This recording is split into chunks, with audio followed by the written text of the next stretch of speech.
Moon Podcast Escalation!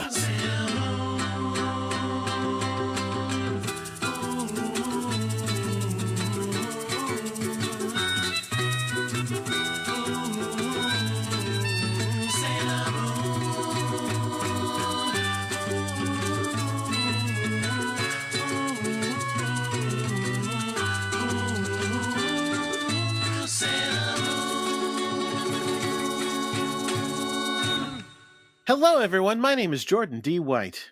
My name is Chris Sims, and this is Sailor Business. It's the podcast where we watch the classic 1992 Sailor Moon anime. We talk about how much we love it and why. And I'm in a good mood, Jordan. Why is that? 'Cause horse times are over, my friend. Horse times are over. I'm singing a Yoko Ono song, and no one's going to get that reference. I just realized that. Yes, it's the end. At long last, we have made it through after, a year and a half? Not a year and a half, but over a year. Over a year. Yeah, we have made it through Sailor Moon Supers. We're here for the finale, which may or may not be fatal to our guests. You're just going to have to listen and find out. Danielle Jones is back with us. Danielle, welcome back. Hello. I hope you survived the experience. Oh, Yes. Come on. Come on, that was a good one, Jordan. You love that. That's your thing. That joke, that reference is so overused. I have put a moratorium on it. In the you should. office. Yeah, I've said no one is allowed to make that joke anymore. You know yes. what? Sorry, you got me talking about it though. Okay. Has anybody done the opposite version of it, where a bad guy goes, "Welcome to the X-Men. die." I hope you die." Yes, I want them to say. That's the one thing I was like, I don't think I've ever seen anybody say that. Look. If you hire me to write some more X-Men comics, I'll have somebody say, "Hey, welcome to the X-Men. Fuck off." I mean, I've seen it a lot on internet forums. Yeah. X-Fans telling people to sections. fuck off. Who could imagine? Sorry, X-Fans. I love you. Yeah. Jordan loves you. Give me a new book, Jordan. I'll kill all the new characters off. That's not what I said. Okay, now we're in crazy land, which is appropriate for this episode. Yeah. Anyway, yes. Let's get back to talking about Sailor Moon. Yeah. This is it. This is episode 166. It's the finale of Supers. I'm sure that all our outstanding plot threads will be wrapped up satisfactorily. Yeah. Or possibly not. I think we're going to find out, though. So, Danielle. Yes. We mentioned this last week, but you requested to be on for the finale. I requested technically to be on literally any episode of this season, but especially the finale. Yeah. Because you would die. Yes, I didn't actually think I would get it when I said that. Well, I'm glad that you were lying about dying. Thank you. Yeah, me too. So I before don't know, we get Chris. into it, You seemed really into the idea. You did last time. hey, look, we need those ratings. Oh, Jesus.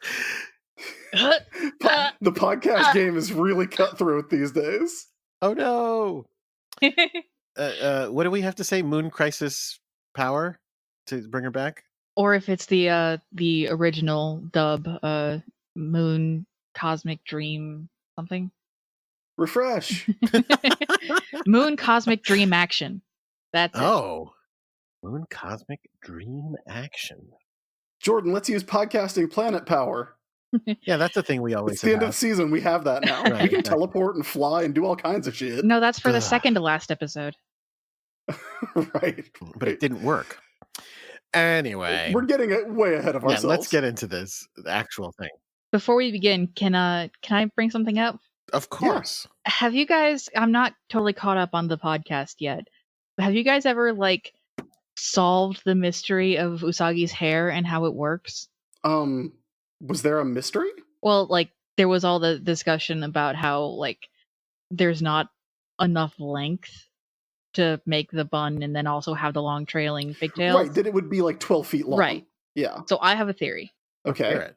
My theory is that she doesn't part her hair into 2 sections. She parts her hair into 4 sections. Oh, okay. And then she So takes she's the upper of either side and rolls that into a bun, possibly with a support inside of it, or possibly it's just looser than it looks in the show. And then the lower sides on either side, she tucks up and wraps around the base of the buns, and then lets those trail down. That is brilliant. That makes a lot of sense, because when she lets her hair down, it's longer, but it's not like I don't even know long. that it's longer because, again, it comes down to her ankles already.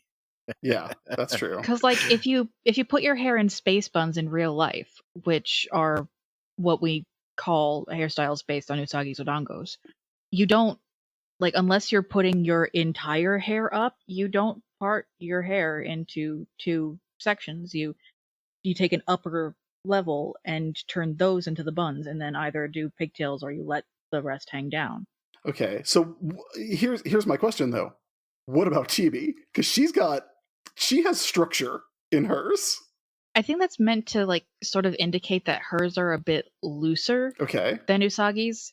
That like she's kind of got them more like up and looped around rather than coiled up into a bun. I thought they were just supposed to look like rabbit ears. Yeah, that too. Like that's the idea. Or she might have them tightly wound up but have like supports like Usagi might. And then her hair is shorter and thicker, so her pigtails parts they just kind of like poof out more. And then Nehelenia has hers into like 6 parts. That is, I like that theory. I think you might have just cracked Sailor Moon wide open. I have been sitting on that for literal months. It's seriously waiting to great. get on this episode so that I could put my theory out there as to how Usagi has long pigtails and buns. Hey, while we're on the subject of Usagi and her hair, did either of you watch the new She-Ra show? No. Yes. Exactly the answers I expected. First of all, Jordan, you should. It's very good. But also, like, She-Ra has a transformation sequence that is quite obviously very Sailor Moon inspired. I mean, name a transformation sequence, especially in Western animation, that isn't. Yeah, including the transformation sequence that Kiss has in the Kiss and Scooby-Doo movie, where I think it's Paul Stanley's is exactly Sailor Venus's. I mean, this isn't Western animation, but like there's a Sailor Moon transformation reference in One Punch Man. Is there? Was there? Yes. I forgot. Yes. I definitely watched that one, oddly enough. Pretty Prisoner. Oh, yeah. Ah, that would make sense. I haven't watched the anime. Oh, I just I read the manga. It's terrific. I've never read the manga. It's very, very good. Okay. My boyfriend is obsessed with One Punch Man, and he's very irritated that they haven't done season 2 yet. Now, does he do the 100 squats and 100 push-ups every day? No. All right, so Danielle, do you have any Sailor Moon developments in your life before we get into it? I mean, not totally, unless you count that I recently discovered a Japanese street fashion style called Maho Kei, which is a magical girl like street fashion.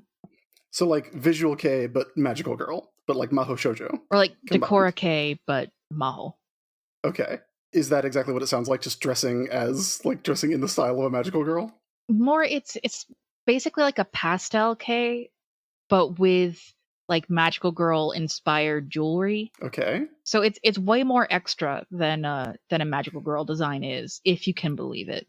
But it does mean that I found a source of a ton of Maho Shoujo accessories that I desperately need. That is a heck of that's a standard to be set. Yeah. All right. Well, I think let's get into it, because I am 24 minutes and 20 seconds away from being done with the horse forever, right? He doesn't come back, right? You're that far in show, but in the show, we're going to take longer than that to talk about it. I think we could do it, Jordan. Okay, but if we really try. Yes, but our fans would be sad. Would they at this point? Yes. I think our fans are like, these assholes have been grumpy for a year. They probably are enjoying listening to us suffer at this point. There you go. At this point, that's the only reason to listen. I'm sure we have funny things to say too. Well, I'm ready to get into it. My notes have the F-bomb in it probably more than in a long time. I mean, to be fair, complaining is only annoying if it's not funny. Are we funny? Yes. No, I can't tell anymore. I've been inside this too long. Like, if you can make your complaints entertaining, then there's no problem. Well, that is what we're gonna have to do. Are you ready? Danielle. Yeah, I linked some Mahoke images. Jordan, are you ready? I am ready. All right, then let's do it one last time. Oh my god, I'm looking at these Mahoke outfits and Adorable. Jiminy Christmas. Right? That's pretty darn extra. One last time. It's Sailor Moon Supers.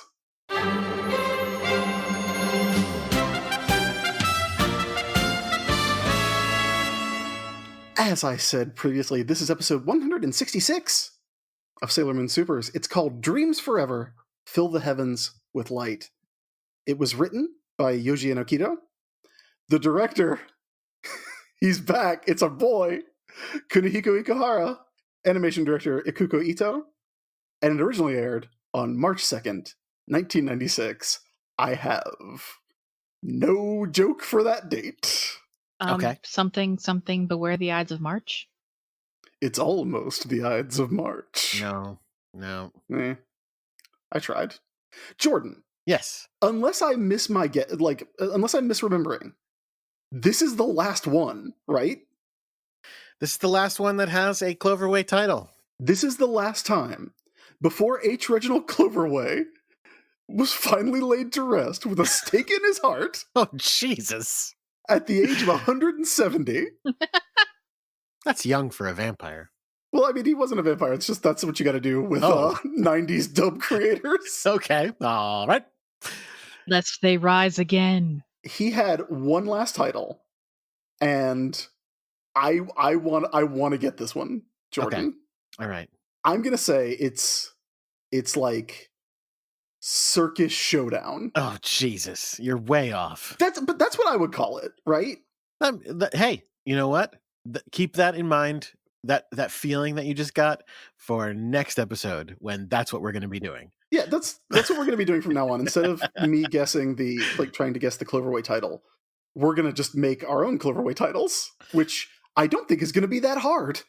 No. Because I don't think it was very hard then. I mean, it's going to be hard only in that we're going to have to challenge ourselves to come up with worse titles, probably. Yeah, we'll just have to think of something that's not in the episode. All right. Let's see if I can get you there. Tennis troubles. That could be this one. How about this one? Just take an adjective that is mentioned briefly in the episode and then tack a noun onto it. Yeah, that's accurate. That's a good plan. I mean, well, first of all, it's the most important noun of the season. And it's not horse. There you go. Thank you. Yeah. And here's your terrible hint. Whoa. One more time.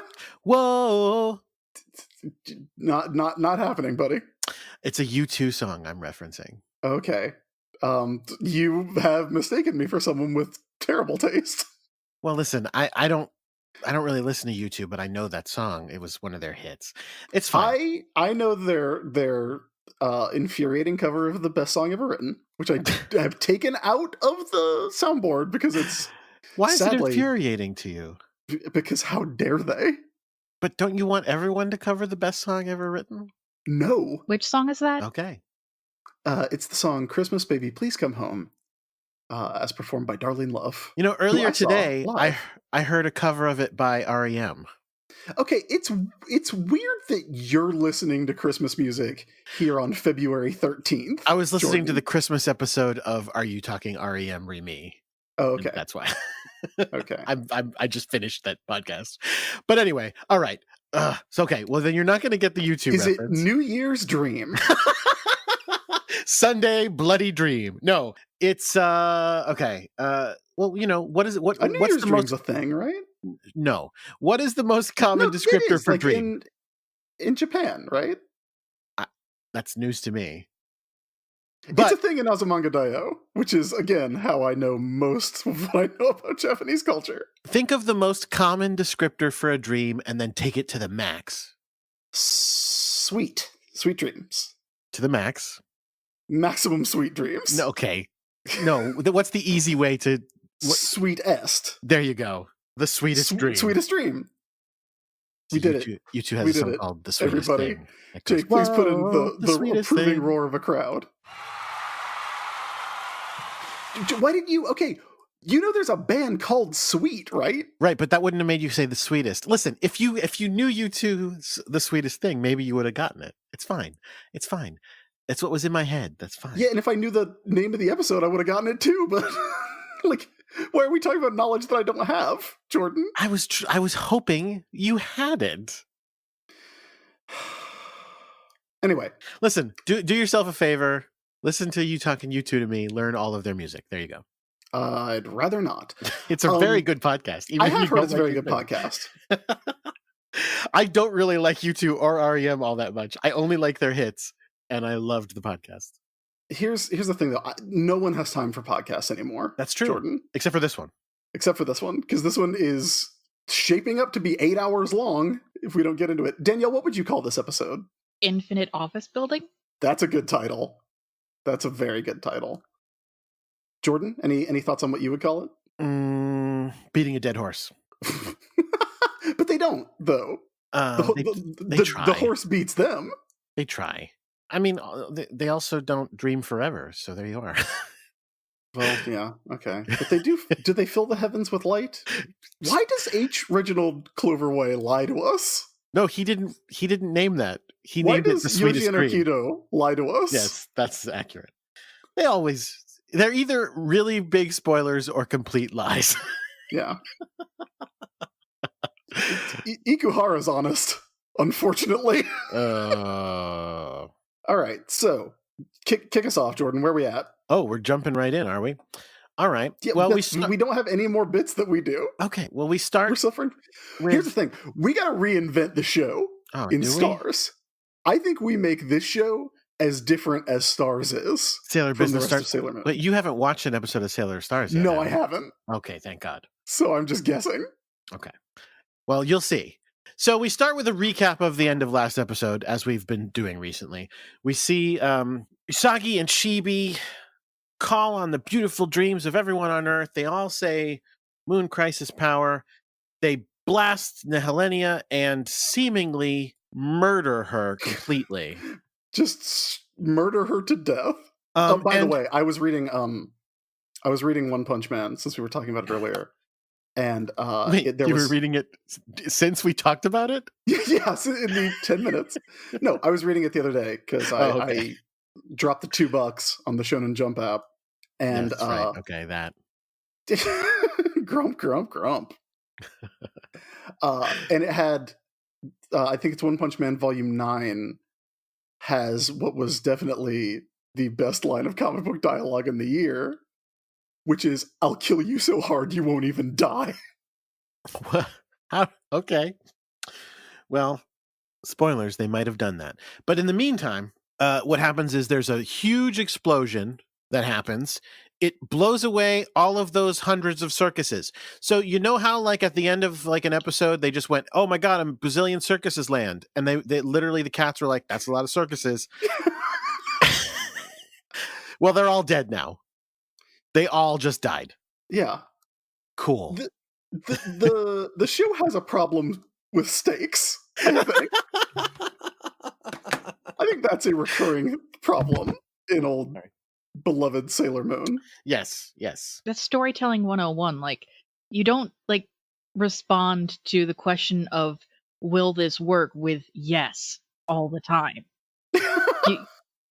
you answer the scene question with yes but or no and. Right.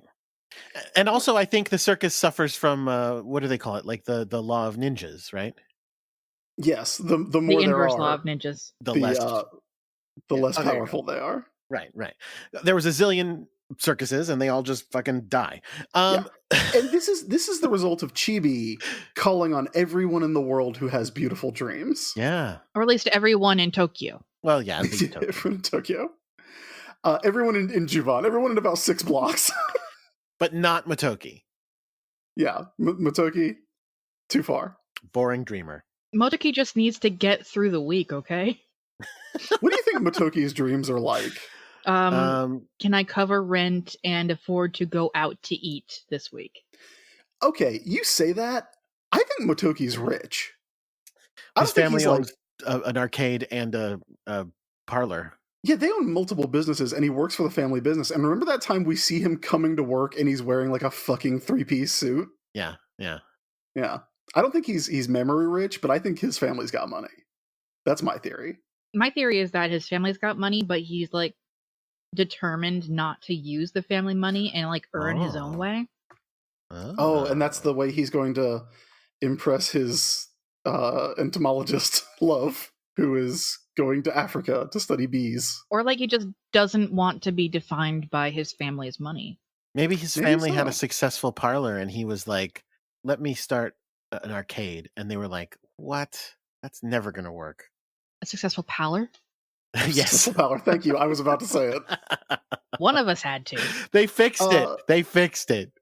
Look, you say that, but the arcade does brisk business. There's always at least 4 girls there. Yeah, but you know what? Here's the thing. I know the future and it's going out of business. Dance Dance Revolution is going to get Motoki so much money. But I hope he invests it because, again, I'm telling you, I don't think it's still open. I don't think Crown's open right now. If people go to Juban right now, I don't think it's there. Why are we spending this much time talking about Motoki's business plan? Because it's gonna fail. Also, you know what he should do? You know what happens? Here's what I think he's doing today. He has an escape room. Yes. Yes. Okay. Yes. All right. I'm in. Please. Okay. Get me someone on the phone where we can reimagine Sailor Moon and everything is the same, except they go to an escape room instead of an arcade. Every day? Every day? Every day after school. And they're like, then they get to a point where they're like, we're not even trying. We just are basically renting this room for an hour to hang out. Yeah. The cats are doing it. Cool. The cats are paying the escape room fees. Jesus. I just want to see Artemis. I love it. Artemis going in and resetting all of the puzzles after someone's finished. Oh, this is very good. Like, Motoki is so cute. All the girls are in love with him, and Motoki is so cute that they go and do the escape room after school every day. Like, you want a hint this time? And they're like, nope. Oh my god, I know that we're so off the rails, but I'm imagining Usagi in an escape room, and it's the best thing I've ever thought of. She would not do well. I know, weirdly enough, like, if they do go to the escape room every day, then Usagi is like, you can't fail to improve at something that you do constantly. So Usagi would become really good at solving puzzles. No, see, that's the thing. I think she'd be really good at solving that escape room. It's just one room. Look, you say that you put her in can't a help but different one. get better at things, but I think Usagi's Kino is the one who can prove you wrong. Poor Usagi. Oh, and then that's why she becomes friends with Amy. Oh, I'm figuring it all out. I'm figuring it all out. Well, then, no, actually, that's the thing. She takes Amy to the escape room, and she gets out in like 2 minutes, and she goes like, now we have to leave. Yeah, now we have to leave. I mean, I actually think it'd be really cool to see the scouts solving an escape room together. Sure. And it's obviously a Sailor V themed escape room. Okay, so we're in the first 3 seconds of this episode. Oh, right. Yeah, we do have a thing to talk about. It's just that Motoki is way more fascinating than he appears. I agree. He has a rich inner life. All right. Well, please, if you... it's been a long time since we put out the call for fan art. Please draw the scouts doing an escape room. Or a Sailor V themed escape room. Send us your ideas. I want them like I want oxygen right now. I have been wanting to try out isomorphic rooms drawings. Oh, please, yes. Yes, I love it. But yes, Chibi uses the golden crystal, taps into everybody's beautiful dreams, explodes all the circuses, and all the scouts fall asleep. No, see, this is the thing. They get all sleepy. This explosion, this energy is so effective that it kills 1,000 circuses, but Nehelenia does not get killed. She's fine. It just broke her candy shell. Yeah. And the building the scouts are in, even though it was the epicenter of the explosion, is not as destroyed as all the other circuses are. But the scouts did get all knocked out, like you said. It's a little bit fucked up. Yeah. It's the building, it's not going to pass code, but it's also a structure. An inflatable circus. Yeah.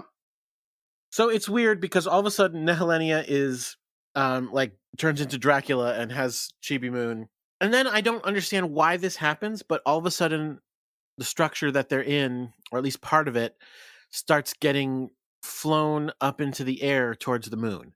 Now, do you know why this is? Well, Uh, Nehelenia says, What does she say? she says, are you wondering why this thing is rising? Oh, well, I didn't And notice that. Yeah, I am wondering, Nehelenia, why? she says it's because she's being sealed again, like sealed away again. Like the explosion like cost her a bunch of her power, and she can't like fend off the confinement And that anymore. So like makes her she's fly? being pulled back into the dark moon apparently. See, they all keep talking. They mention getting drawn towards the new moon. At which point, I'm like, but the new moon is not a thing. I mean, it does exist. No, it Like, doesn't. the moon doesn't go away, Jordan, if that's what you were thinking. Right? No, that's what I'm saying. Like, it's not like the new moon is different than the previous moon. It's just the time when the moon is facing the other direction. Yeah, but that is the other side of the moon. So that's a thing. You're being too hard on Nehelenia. You're being too hard on Sailor Moon Supers, and I've never said that to anyone. Wait, so are you? But like, so is she the ruler of the back of the moon? Yes. That's ridiculous. That was established in the last episode. No, that's preposterous. Danielle, am I right? Jordan, you've been watching Supers for the last many weeks. Preposterous is kind of the name of the game here. I mean, yes, you're right. It's not the most preposterous thing that's going to happen in this episode. But yeah, like she's like, her deal is that she's the queen of the dark side of the moon. And Silver Millennium was the light side. I remember them saying that she was the queen of a different moon. No, She was the queen of an asteroid before she was sealed away. See? Okay. Well, okay. I thought that's what was established in a previous episode. But I will defer to you on this, Danielle, because you have paid attention to this a lot more than I have. She has this whole exposition speech where you find out like why she is the way she is. Yeah, but I thought in that it's revealed that she was the other queen of the moon. No, she said that she was the queen of a small asteroid. Oh. And I thought, she calls herself like the true queen of the moon, but I think that just means because she means like, I'm going to take over it. Okay, that must be what confused me, because let me tell you, I think it would be a lot cooler if she was the queen of the dark side of the moon. It would, yeah. Yeah, because that's like got some like fairy tale shit in it that I like. I think the dark side of the moon is basically like somehow like the power that Serenity used to seal her away. I don't know. Okay. It doesn't make sense, but she says that she's being pulled back up to the dark moon to be sealed away again in a mirror. Oh, I just remembered that if they live on the moon, they don't have day and night then. Yeah, they just have day. I mean, or they just have night, I guess, but yes. Well, I mean, we've seen Silver Millennium. It's always daytime. Maybe they just like walk until they get to the nighttime. Yeah, then it's night whenever you want it to be. If I get tired after I'm awake for 3 hours, I'm just going over the dark side. The moon does rotate. It just doesn't rotate so that we ever see the other side of it. No, but I thought it rotates. No, wait, you're right. It's kind of like in lockstep with us, so that whenever the moon is, visible over a part of the earth, it's always the same side. Yes. No, wait, hold on. But does that mean, is there or is there not a part of the moon that's never There in isn't. light? There isn't. There's not a part of the moon that's it never does in light. rotate There's just a like part any other celestial body. Hey, Danielle, I want to thank you for explaining just basic astronomy to these two cool guys. Yeah, we're all confused. All right. Point being, I did mention this earlier, but the scouts are all knocked out, but it literally just looks like they got sleepy and decided to take a nap in the middle of a battle. On a bunch of rubble. Yeah, but I mean, look at them. They look like they're just like, oh, I got sleepy. All right, Chris, we got to get into this because we're about to get to the first giant what the fuck of the episode. Yeah, I mean, like, look, here's a hot tip for everybody. Nothing that happens is going to make any more sense than escape rooms and astronomy. So they walk up stairs for 50 years, and when they get to the top... Well, first of all, Sailor Moon grabs onto the circus tent that's rising. I can't even say it. It's not even a circus tent. It's like a weird animal head. I don't know what the fuck it is. No, it's the inside of this, like that thing is part of the stage in the circus. Okay. We've seen that before. All right. Anyway, it's flying. She grabs onto it. She runs up the stairs after Nehelenia, who's carrying Chibi Moon. They are each walking for about 10 years. They walk for quite some time. It's a lot of stairs. Yeah. And just as Sailor Moon is about to get to the top, she hears Nehelenia like breaking down in not tears, but like crying out in unhappiness. And she gets to the top. And then we find out this thing that somebody on a previous episode alluded to. And we were like, what the fuck are you talking about? But apparently seems to be true, which is that Nehelenia is really Zirconia? What the fuck? Did that happen? I, honest to God, do not remember that. When we watched the episode where Nehelenia and Zirconia were talking to each other, and she was like, what is it you want? She's like, to look in the mirror and not see you anymore. And she's like, yeah, I don't want to see you anymore either, asshole. And then like killed her. And it was our guest at that time, and I apologize for not remembering who was the guest on that episode, said something about them being the same person. And it was like, what? We don't understand why you're saying that. And well, here's the deal. Because it apparently is true, is the answer. Is she Zirconia?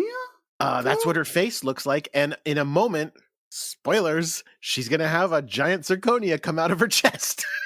Maybe it's like maybe it's like a Gollum Smeagol kind of thing. I mean, she does look like Madame Zirconia. And they used to talk to each other through a mirror. Yeah, I mean, that's actually kind of cool, though. Because they did used to talk to each other through a mirror, so it's not just like a weird magic mirror thing. It's like legit. And also, it means it undoes the secret. It's like a reversal of what they normally do. They took out a person in the middle. No, you say this is like a Gollum Smeagol thing. I'm thinking it's more of a Norman Osborn and the Green Goblin, Willem Dafoe sort of joint. The difference being It's the same thing. Okay. Maybe it's just like the level of ham and the performance is the difference. Oh. Yes. We get this flashback where everybody's head is weird. What? I haven't gotten to this yet. What? Yeah. Oh, yeah. Their heads are like bobbing and shit. Yeah. No, they're not bobbing. They're just like rising, like they're like falling, but no other part of their body is moving. So it's like they don't have a neck. They just have like a track that their head is on. Yes. And it just goes straight down. Their bodies are not animated and their heads are. And it's a very like weird, creepy effect. But like the heads aren't really animated. Like you get lip flaps, but otherwise the heads are completely still and just like click and drag. I just want to mention at the beginning of this flashback, when we see the planet of all circuses, the moon is visible. Okay. So it's not on the moon. None of it makes sense. No, listen. Why are we trying? It is our fate to try.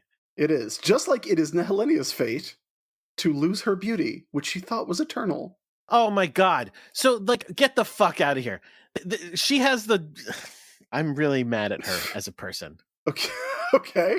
Because listen, this episode will center around those famous words that we've either read or heard slightly different versions of. That a child's dream is a dream of dreams.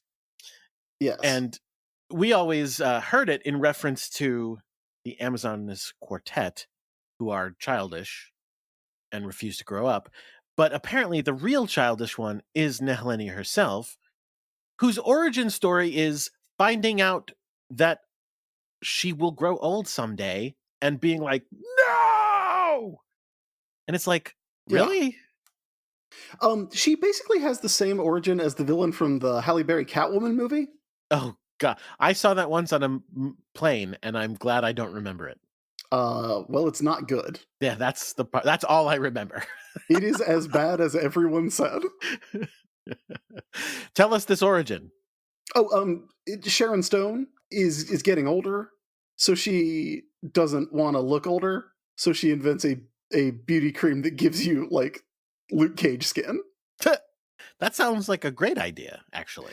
There are Yeah, but side if you stop effects. using it, Oh, there are side effects, and if you stop using it, you like go into severe withdrawal. okay, Which that's less good. there is no downside to continuing to use it though, which is a kind of a plot hole. Well, you have to afford it. Yes, I guess that there is that. There's capitalism, which is always the downside. Right. Um, I mean, listen, I'm not going to sit here and say and deny that people do crazy, probably terrible things to avoid aging. Obviously, that happens.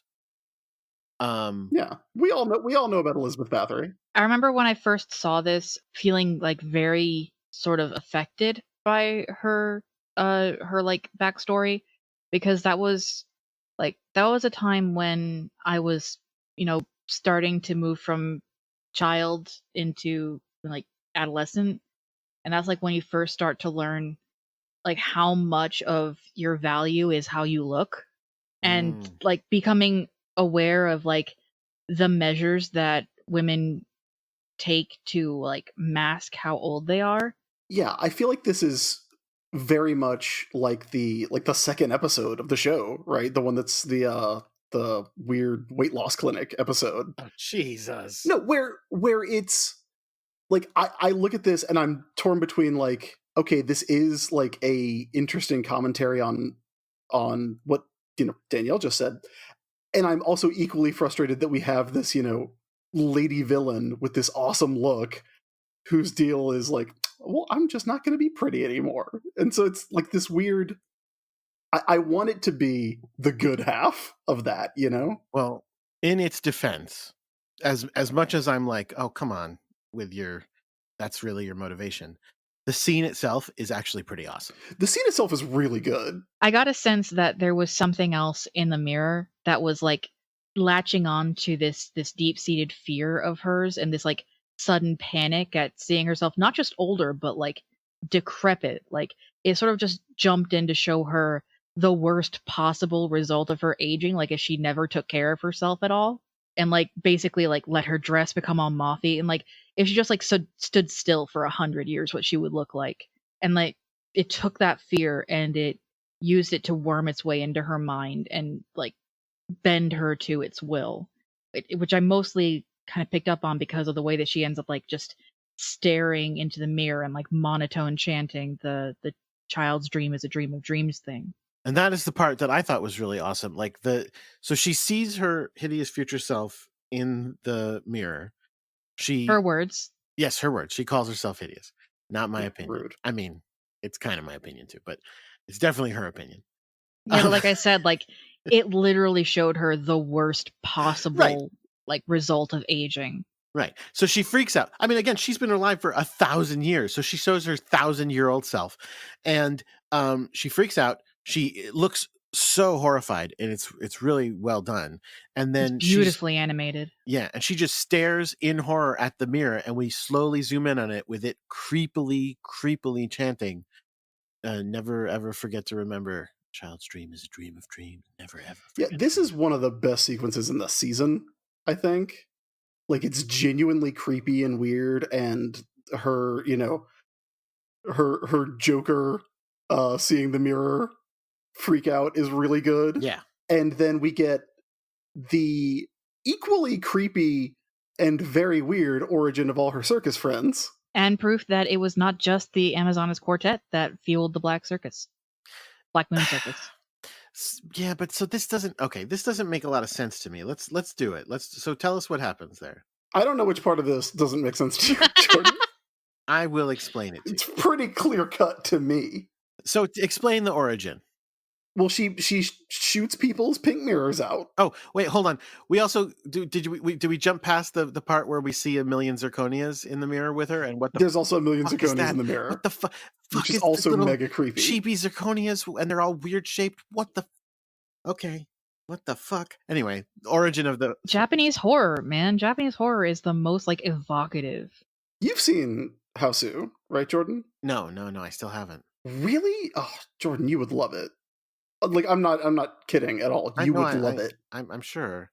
So, but okay. So as you said, she's knocking their mirrors out. Yeah, it's all of her like court, like all of her courtiers and retainers from her moon kingdom, and she blasts their mirrors out.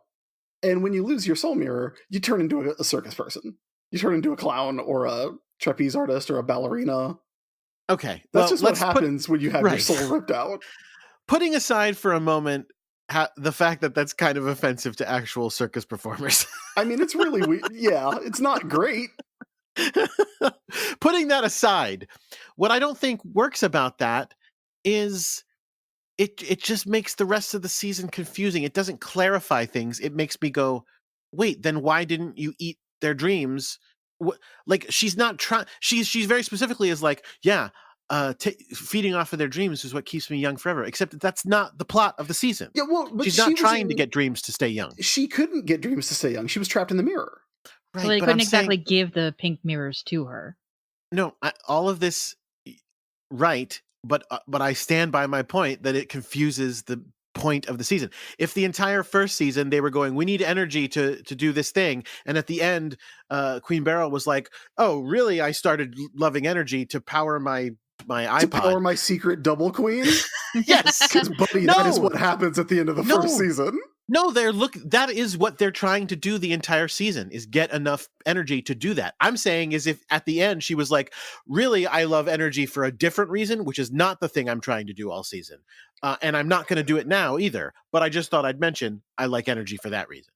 Like they spent this entire season going, we're trying to knock dreams out to find Pegasus. That is why we're doing it. And at the end she goes, also, I eat them. I know I haven't eaten them all season and I'm not going to eat them now, but I just wanted you to know I eat them.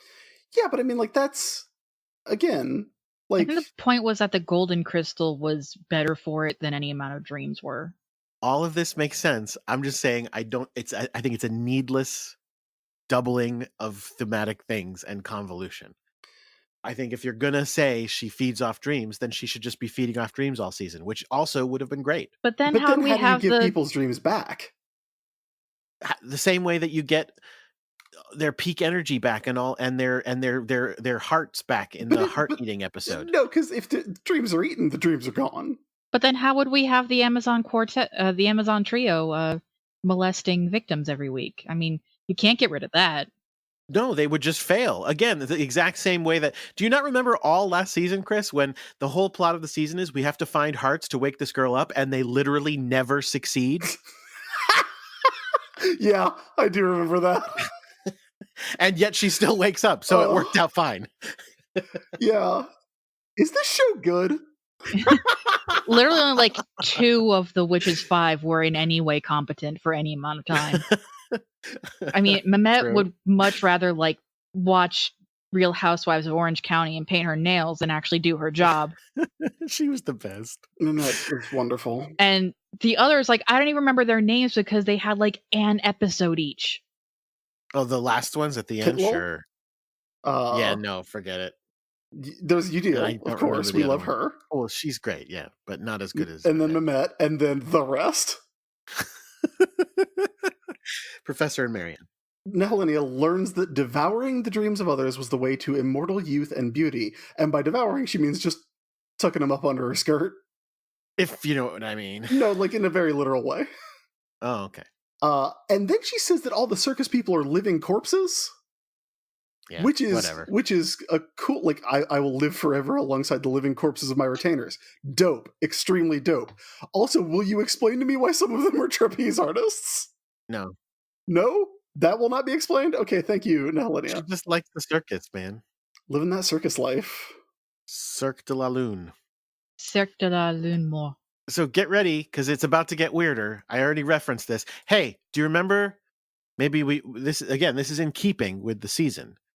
Do you remember when there were the Lemurus who would eat dreams? Yes, I do remember that. Not to stay young forever, by the way. But when they existed, the way they tended to work was they all had double faces on their chests. Yes. Well, they learned it from watching her, because when she attacks Sailor Moon here, yeah, a giant zirconia chest burster pops out of her. The giant zirconia snake? Yes. The dune worm? Yes. That comes out of her? Yeah, it's literally like those terrifying. It's like those cans that look like cans of peanuts that you open up and then snakes pop out. It's literally that. Yeah, it's like a weird segmented Jack in the Box. It's so fucking creepy. I love it. It's so weird. Say what you will about this season not making sense, but It like doesn't. at least it's got some kick-ass imagery in the last episode. Also, she tries to strangle Sailor Moon, Right, which that's you what I do was not gonna say. usually see on she- cartoon. Like, She I just half throttles expected to her. see, like, red bruising around her neck afterward. And why does she stop? She stops because Sailor Moon tells her, like, you're gross and I feel sorry for you, which is a pretty brutal burn. Well, she doesn't say you're gross. She just says, I feel sorry for you. I added the you're gross because it's what Usagi's thinking. But yes, she says, I feel sorry for you. Right, and she freaks out about not wanting sympathy. Don't look at me with sympathy. That's the way you looked at me last time, aka your mother looked at me. Don't look at me. I don't want any simpy at all. That's a deep cut. Yeah, I don't get it. And she says, "Oh man, that's what Queen Serenity looked at me like." Yeah, I don't like it. Yeah. So she picks up Sailor Chibi Moon and she goes By the throat. by the throat. Oh, She that's goes what for you the do. choke slam. That's what you do. So she goes, I'm going to take away what you love most, and just throws her to her death, and Chibi dies. The end. And Usagi's like, well, that I got some bad news for you. That wasn't actually what I love the most. Pizza still exists. She's No, pretty Momo. upset though.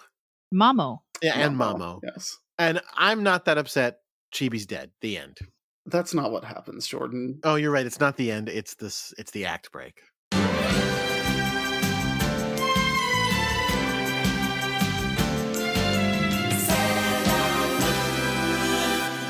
You know, Jordan, say what you will.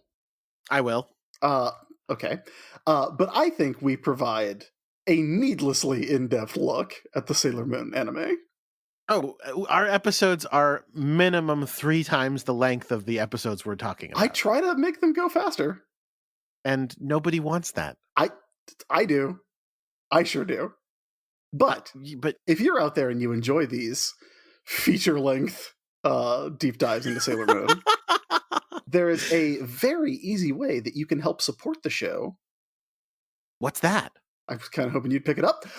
You can just go to well, patreon.com. You didn't ask me. You said it. I couldn't tell. You were okay. Well, when I'll do I it. stop talking, you pick up the thing. Yeah, but sometimes you Hey, want everybody, me to did you know we do a new one of these in every episode?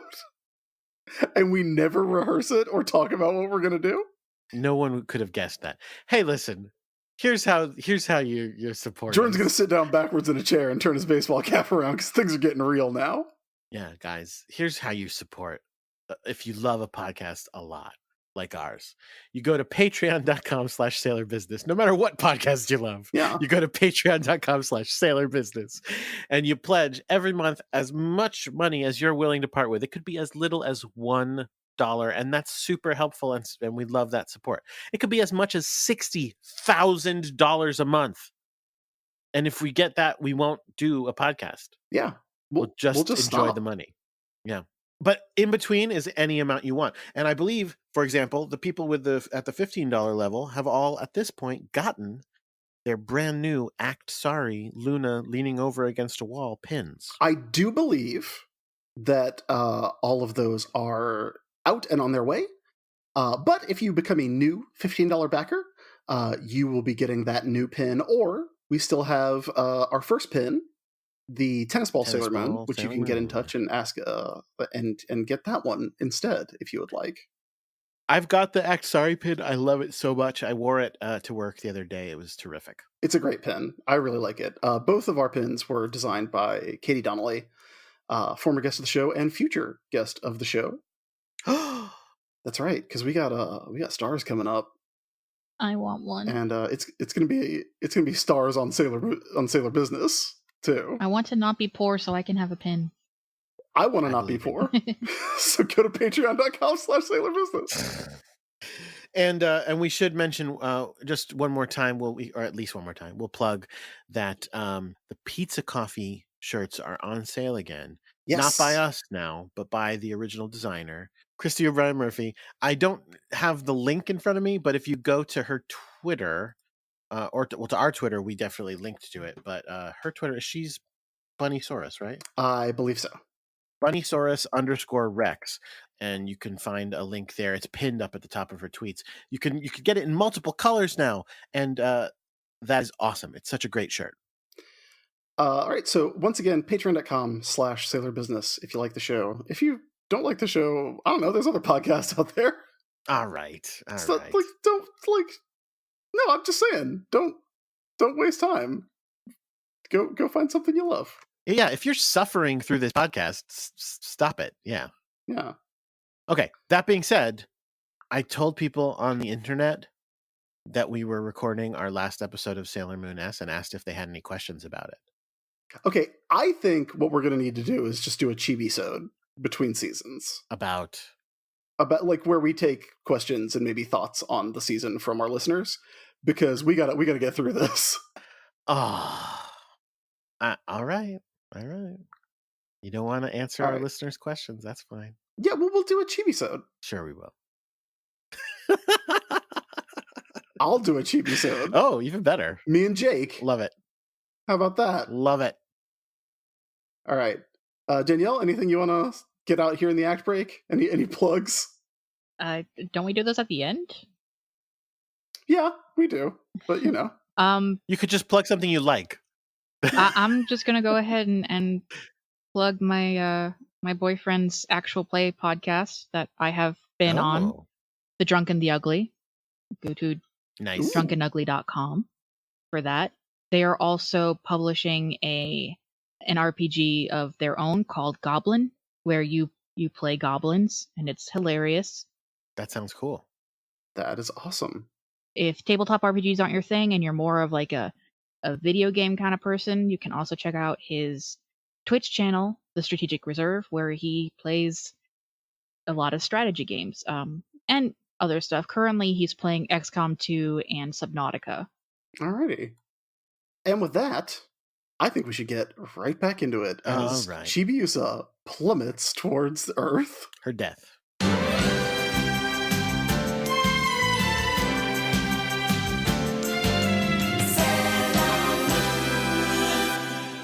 Jordan, you know she doesn't die. I don't. I've got my fingers crossed.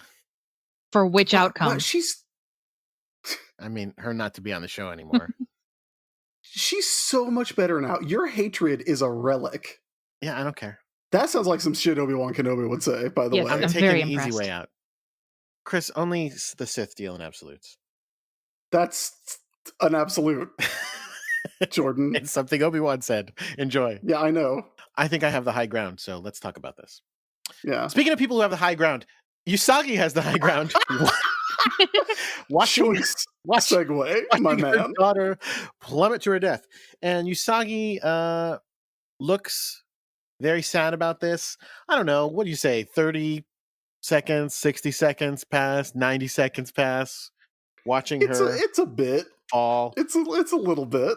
And Nehelenia's like, look, they've clearly blown the animation budget on what we've already seen. Nehelenia's like, Nehelenia snakes do not come cheap. Oh, sure. She's watching her suffer. She's like, I heard you like apples. How do you like them apples?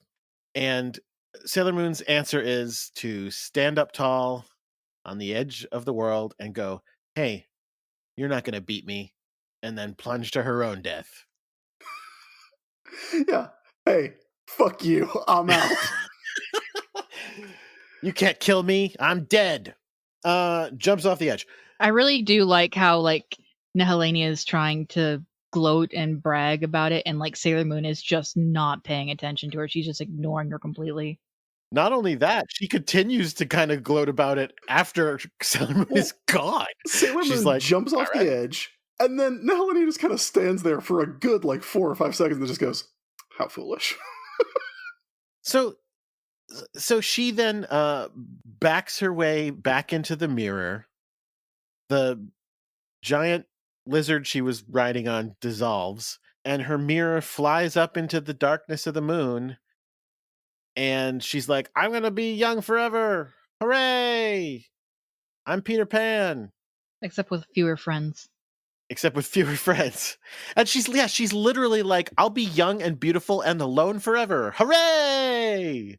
Oh, and man, I'm like, the life, honestly, nice. The dream. Mood. Meanwhile, I don't know how high up they were because they are still falling, and they're going to be for a little while. There are people. Chris, you're a fan of the Fast and the Furious films, Mhm. and because even I think those are films you can enjoy even while going, "Hey, guess what? They're stupid and absurd." I would never say that. Okay, well, some of their fans would, and so at some point, I forget the distance, but someone calculated how long that runway is at the end of what is it, 6? hmm the one where they're on the runway for like an Like hour. 15 minutes? Yeah, yeah, yeah. And it was like 20 miles long or something, like completely absurd. So I think somebody should likewise figure out how far up they are falling from. Well, I mean, here, I'll get you started. The basic equation for calculating falling speed is it's 9.8 meters per second squared until you reach terminal velocity. Really? Yeah, I was not aware of that. yeah. Physics class. That was a trip. So let's see. I'll go back and I'll see when she starts falling. Yeah, I'm not gonna do the math. I just know the formula. Oh, god damn it. Well, Chibi starts falling at 13:22 and she stops falling at, let's see, around 19 minutes. So That's so far. yeah, Also, I should note 9.8 meters per second squared in a vacuum. You have to calculate wind resistance. wind resistance. And they are yeah. wearing very wind resistant clothes and have a lot. That hair is not aerodynamic. That hair is going to have a lot of drag on it. I don't know. I was actually thinking at one point, hey, she should like de-transform, and so all her clothes turn into like ribbons, and that'll slow their fall. But they don't do that. No. I'll tell you what they also don't do. I'm sitting there going, Usagi, streamline. If you're trying to catch Chibi, tuck in your arms. Like even I know that, and I'm a dummy. Yeah, but okay, would Usagi know that? Come on, wouldn't But she? she wouldn't look as Lower she your wouldn't wind look as resistance. delicate and elegant if she didn't, fall beautifully. And in fact, what she does is even weirder because she transforms. Okay, so she realizes she's not going to reach Chibi. She's falling, even though, again, she waited a minute and a half before jumping after her. She's like a pretty good. She's relatively close. She could see her. She's like, I just can't get there. So all of a sudden, she transforms into Princess Usagi, who has She transforms into Princess Serenity, who has a gown on. yeah, a much parachute. bigger dress. It absolutely should not help her go faster, but she goes much faster. I gotta say, I fucking love it when she turns into Princess Sailor Moon, though. It's the shit. Because, like, the shot of her, like, yes, it's silly, and the drag coefficient is off in this show for babies, this fantasy show for babies. But that shot of her, like, coming straight at the camera where the dress is just, like, this like, halo around her is so fucking cool. Yes.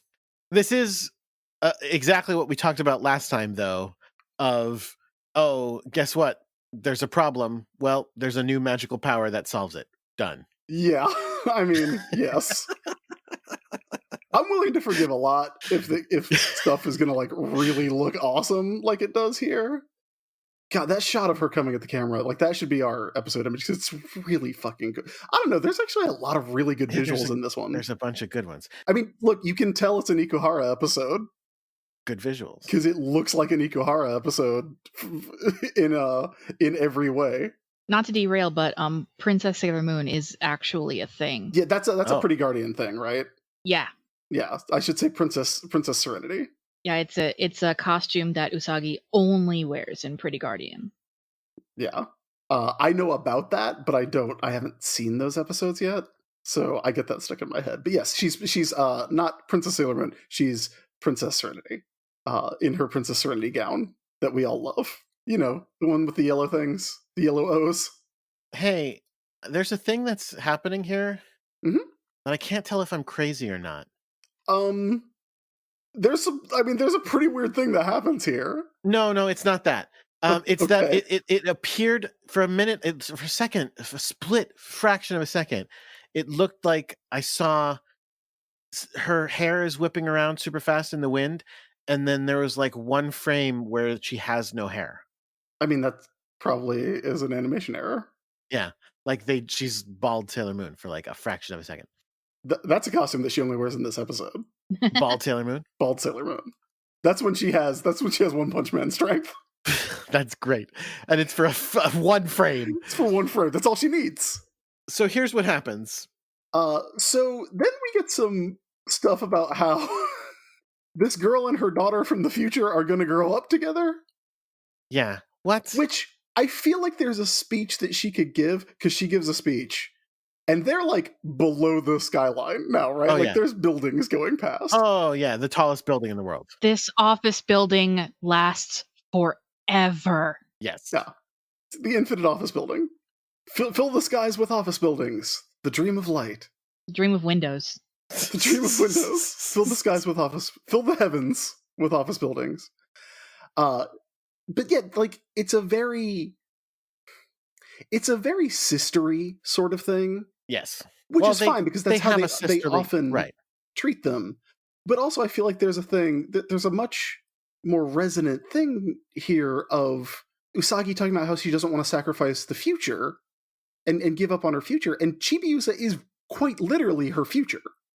Like in both a I believe the children are our future way, and also a you are from 900 years in the future sort of way. She's learning to love herself.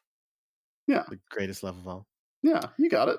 But instead, they're instead contrasting it with Nehelenia's refusal to grow up, her evil Peter Pan syndrome. Yeah. And going, let's grow up. Why don't we grow up?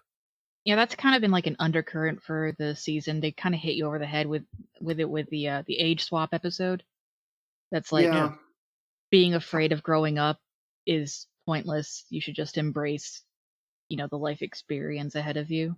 I just feel like that could be, like, if it's going to be that sentiment, then I think it should be the other Senshi who are completely absent in this episode. Like, because they're the ones, they're the ones who have all the what am I going to be when I grow up anxiety, and the dreading growing old. Got over it in that mirror episode. They did get over it all in the mirror episode. You gotta get over it in the mirror. That's the whole season.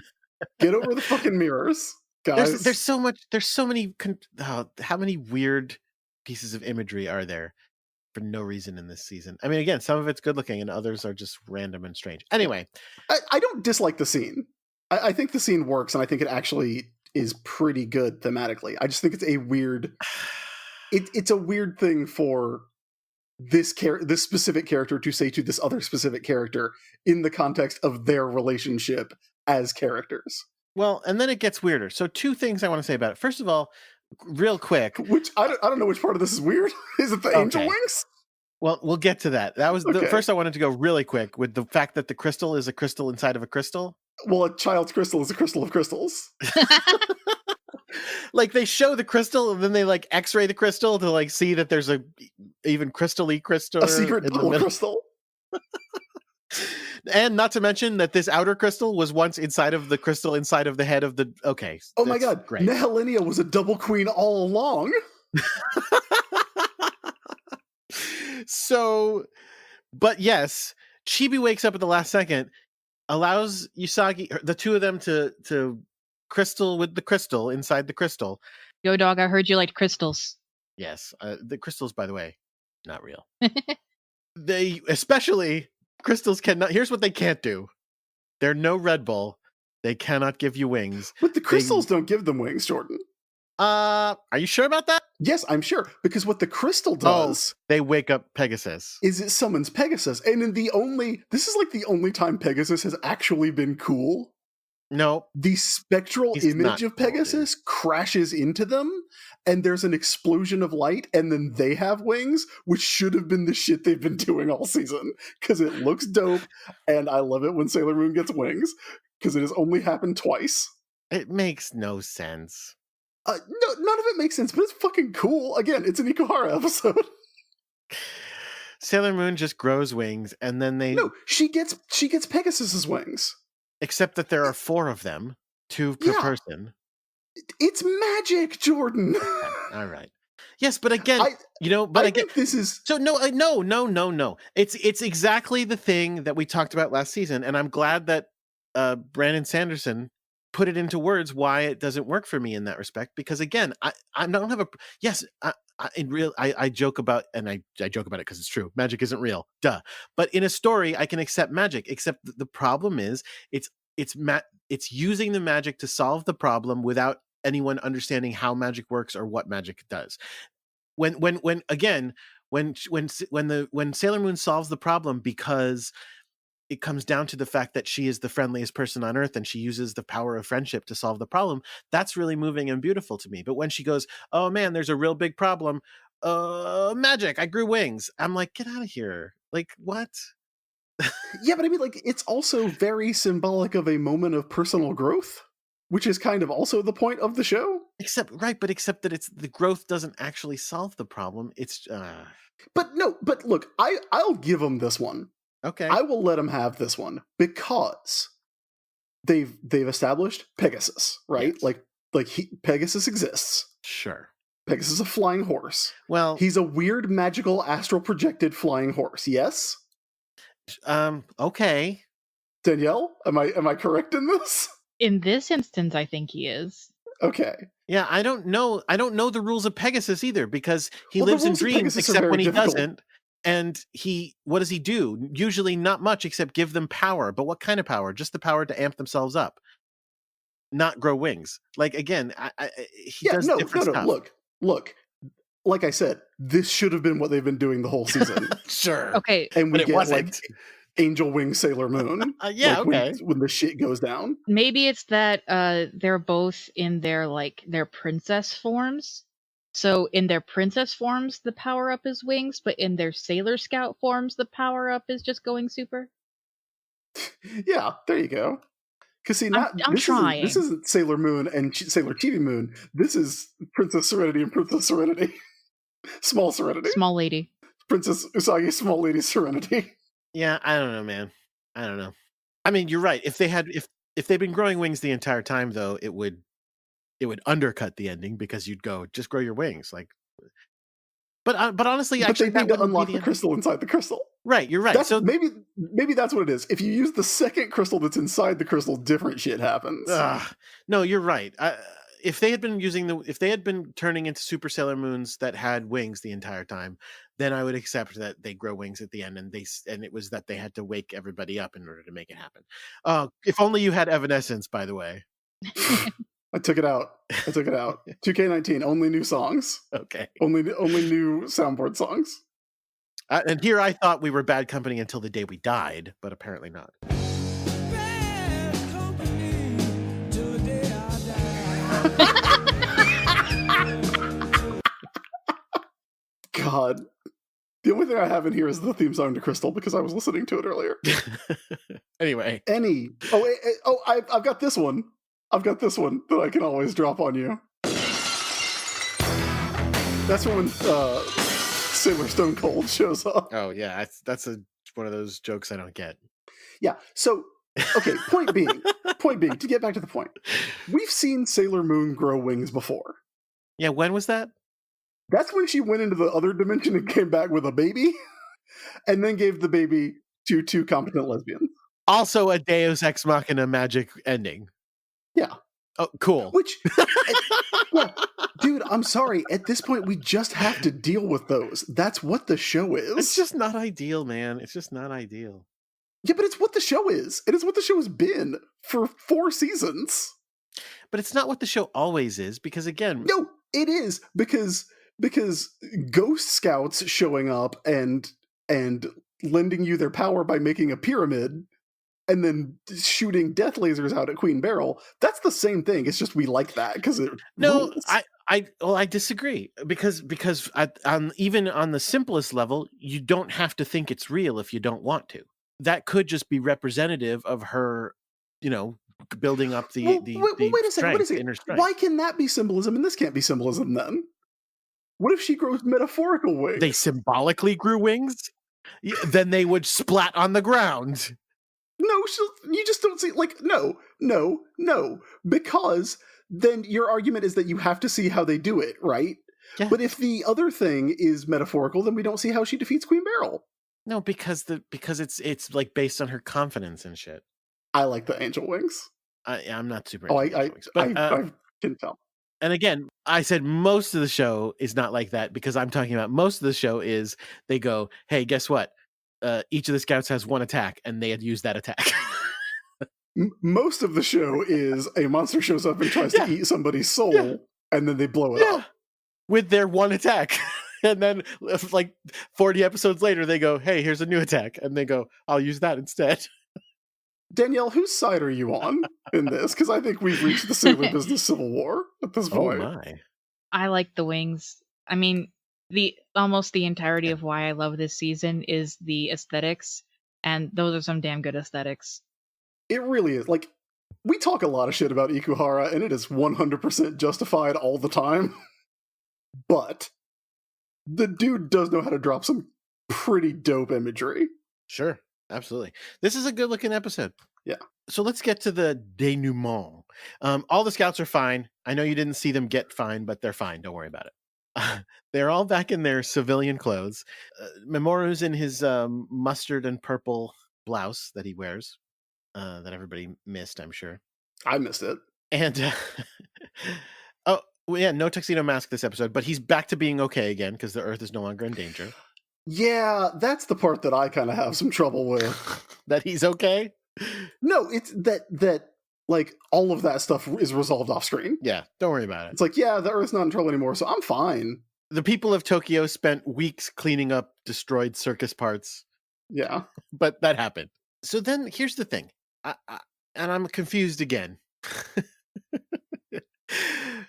Pegasus, by which I mean Pegasus, Helios goes, Helios. hey yeah. guys, I gotta run. I gotta head back to Elysian where I gotta defend the golden crystal, man. And at which point I go, wait, what? Wait, where the fuck is Elysian? Because yeah, he looks like he's about to catch a bus. well, no, but except Because that's they're outside at the park. but he like Because they're always at the fucking park. but he like teleports away. See, because when they talked about Elysian last episode, they were saying Elysian is the kingdom of Memoru, Memoru's kingdom. And I'm like, wait, Memoru's kingdom should be on Earth. Yeah. So, Memoru's kingdom should be Earth. yeah. So Elysian is on Earth still, and he's going to go back to it? Like, where is it? Greece. Okay, There all you right. go. I'm just going by the columns. So he's like, I'm hopping a plane to Greece. That's where the crystal lives. This isn't the airport, though. We've seen the airport. That's not how you Yeah. get anywhere. In fact, we've seen the airport where you go to Greece, because it's in Codename Sailor V. Oh, yeah, that's a good point. She Well, won a maybe trip. he's just going to dream his way to Greece. Dream So, your way to Greece. Maybe he's got like a Hearthstone set to Elysium. there you go. So the scouts give Chibi some guff because she's like hiding behind them, and they're like, "Get out there and talk to your boyfriend." Yeah, which Yeah, they are way too encouraging of this. I also don't like this because even though he's not a horse anymore, Helios is quite literally twice the size of Chibi. I put that in my notes. I wrote literally 2x her height. Yeah. Because we It's get weird. a long shot and she's very clearly just like it is a matter of proportions. He's a lot taller than her. Yeah. That said, he is shorter than all the other scouts, which I was kind of surprised by. So they hug, and then in what I think is this sequence just keeps getting weirder. We then get the Amazons quartet, and they're like, "Well, I guess that's the end of the season. Hope these Sailor Scouts come back for season 5." Oh yeah, I think that is where I wrote this note. Like, we are not friends, but I can't remember what I was thinking when I wrote that. Oh, I guess that's right. Yeah, because the little one is like, why don't we say goodbye? And it's like, because they don't give a shit about us. Like, why would we say goodbye? We're not friends with them. If it's meant to be, maybe we'll meet again. Okay, Do they come back? we'll see. You can tell me. No, we'll see. I don't remember. Okay. Man, I'll tell you. No, I've watched all these episodes, and when I watched this the other day, I was like, I don't remember any of that shit, and it was freaky as hell. I mean, yeah, well, you did watch them 10 years ago. It wasn't that long, but No, was a it while. was. Was it 10? It was at least 10. No, I don't think you're right about that. When was it? Was it like 2009? Because 2009 was 10 years ago, Jordan. No, I think it was later than that. Is where I'm going with this. I don't think it was. I seem to recall. Anyway, she fucking kisses a horse, and the horse flies away. The Yeah, end. and we get and just Just to be sure, we do get a shot of her like snuggling up with the horse, and I do not think that is symbolic. That is real. And then she goes, I didn't get to tell him about my dream. And I'm like, he lived in your dream. He knows way too much about your dream. Little lady, I've caused you. How is it so much more hilarious to call her little lady than small lady? Little lady, I've caused you so much trouble. Because it's so much more like affectionate and pet namey. Little lady? I think it's because he's a horse and you have to say it in a cowboy accent. Oh. Would this season be better if he had a southern accent? I think most anime would be better if people had southern accents. All right. Not that you're biased. No. I love the simple beauty of the southern accent. How come you don't play up your accent? I mean, I'm not, because I'm not dishonest, Jordan. Oh, okay, that's fair. Yeah. That's fair. Why don't you play up your accent? I don't know what you're talking about. Is that what people from Connecticut sound like? I don't know. That was just me doing trying to do like more of what I sound like normally. I don't know what I fucking sound like. I could do an impression. Hey, what the fuck? I'm not from New York even, so too bad. Oh, okay. I am from New York. Were you offended by that fake accent I just put on? I'm from Central New York. Okay, all right. Then We sound Midwestern there. Hey, I'm walking. That's it, right? That's what you say up there? Yes. Hey, I'm walking. this is a crosswalk. This is mister. a crosswalk.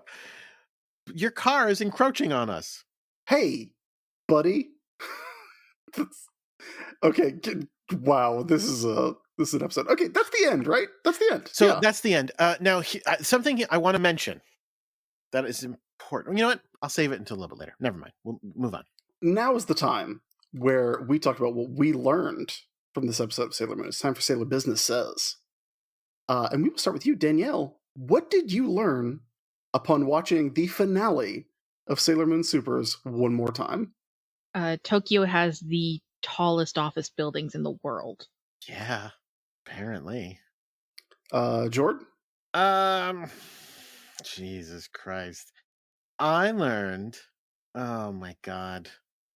I'm trying not to learn something super depressing. I'm not having a lot of luck. You gotta learn something. I learned that the best way to stay forever young is to devour dreams. That's true. Well, I just learned that. I didn't know. How about you? I learned that they didn't actually deal with Nehelenia. So You here's can the just thing. not deal with the supervillain if you don't want to. I don't think you're right about that because I'm pretty sure she comes back. Okay, all right. Because But- she just but- goes away. But at the that end. being said, like that doesn't seem like the end of the world. She literally ends the episode going, I've been banished to be alone forever, and I'm cool with that. And that seems like an okay, everybody should go, oh, okay. That's a fair ending.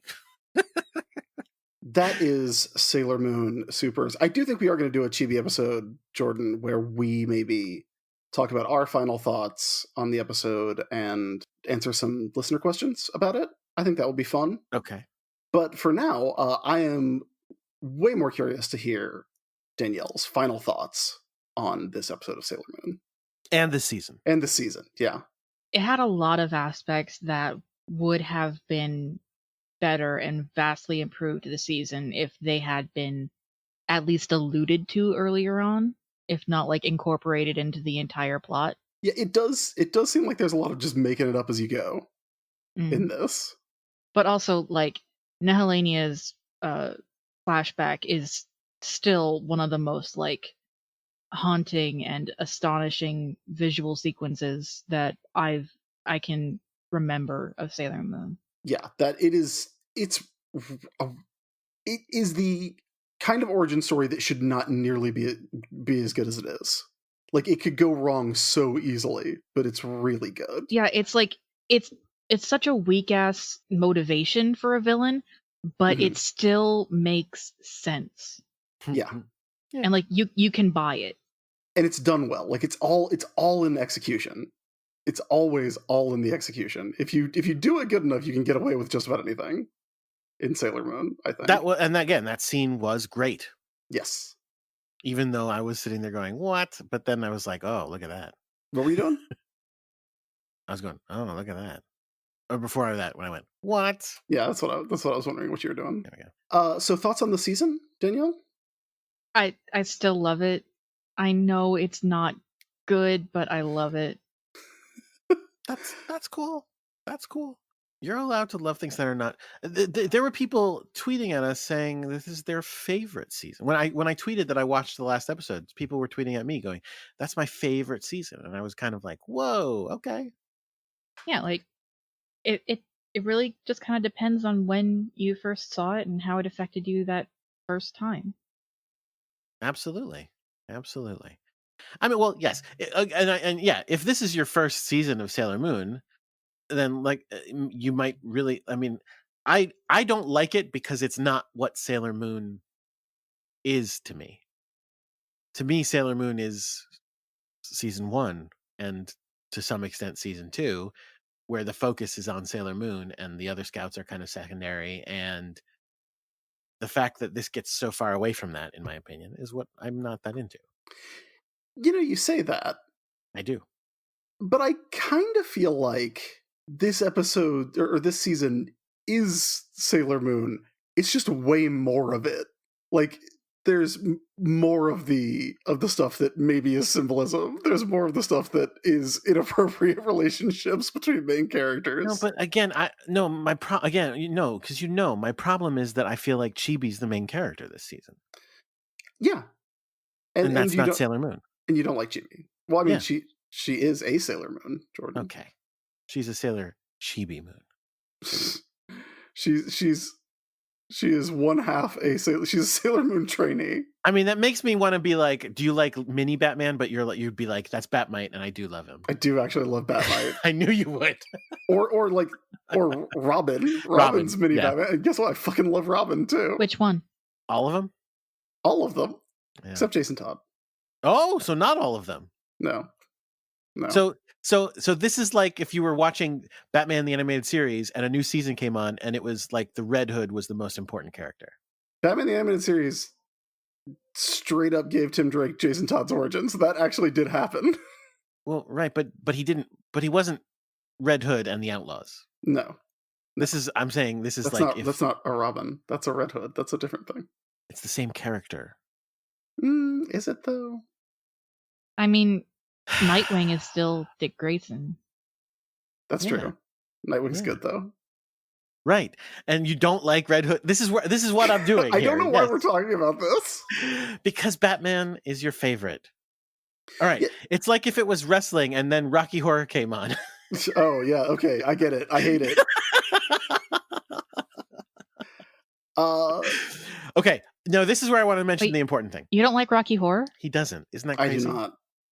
Finally, someone else. Hey, that's so sad. It's wonderful. Anyway, so this is important. I did want to mention this. This is the last episode of Sailor Moon Super S or Supers, which means the next episode of the show is Sailor Stars. No. The next episode of Sailor Moon is Sailor Stars. Of their show.